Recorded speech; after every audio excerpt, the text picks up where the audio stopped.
وتقول يعني نريد كلمة توجهها لهؤلاء الذين يشعلون الفتنة.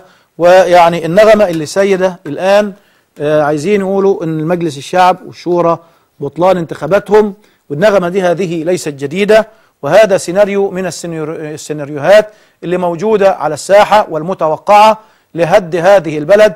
هؤلاء أنا أسأل من هؤلاء الاستشاريين ومن الذي وضعهم مجلس استشاري؟ أنا عايز حد يقول لي مين هم؟ من أنتم؟ من أنتم؟ نسأل الله العفو والمعافاة. ما هذا التهريج وهذا العبث؟ هؤلاء أتوا بإرادة الشعب وبقدرة الشعب وبقوة الشعب إنجاز تعبير بعد الله تبارك وتعالى.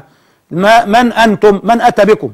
المجلس العسكري الذي يريدها دمارا للبلد، نسأل الله العفو والعافية. من أنتم؟ يعني أمور عجيبة.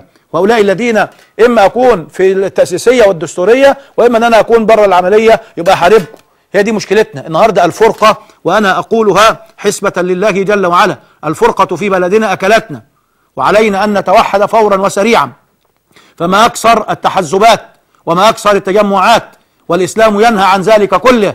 ولا تنازعوا فتفشلوا تذهب ريحكم، أي تضيع قوتكم. هذا تعليم الله تبارك وتعالى. أليس منا رجل رشيد؟ ماذا جرى للقوم؟ نسأل الله العفو والمعافاة. أين مصلحة هذا البلد؟ الكل الأمم أو القطاع الكبير يضع مصالحه الشخصية، هي أمور كذلك أمام أعيننا.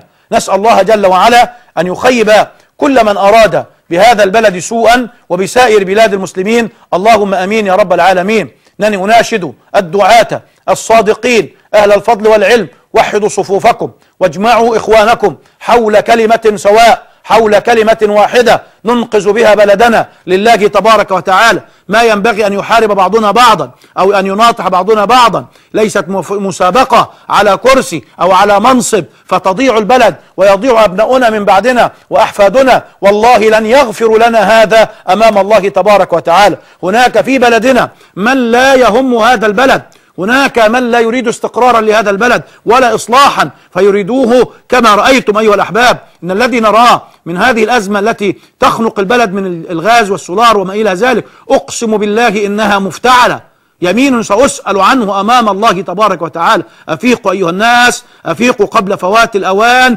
غيروا ما بأنفسكم ليغير الله لكم إلى الأحسن. الله يقول في القرآن: إن الله لا يغير ما بقوم حتى يغيروا ما بأنفسهم. لا أملك إلا أن أقول بلغت ربي إخواني فاشهد. لكن ده مش عارف بتاع العضو الاستشاري، وده بتاع إخراج العضو الاستشاري، وده مش عارف بتاع مين الاستشاري. إيه الحكاية بالظبط؟ إيه الحكاية؟ إحنا فين؟ نسأل الله. أنا عايز أسأل: ما صفة هذا المجلس؟ ما صفته؟ لا قيمة له ولا وزن له، لا من قريب ولا من بعيد، ولا شرعية له أصلا. هذا ولد سفاحا من الأصل. من الذي أتى به؟ يعني عجيب، من الذي أتى به؟ هذا مجلس أتى بالصندوق.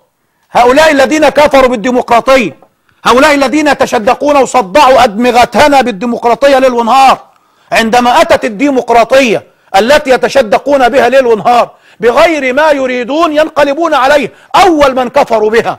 هذا حقيقي للأسف الشديد.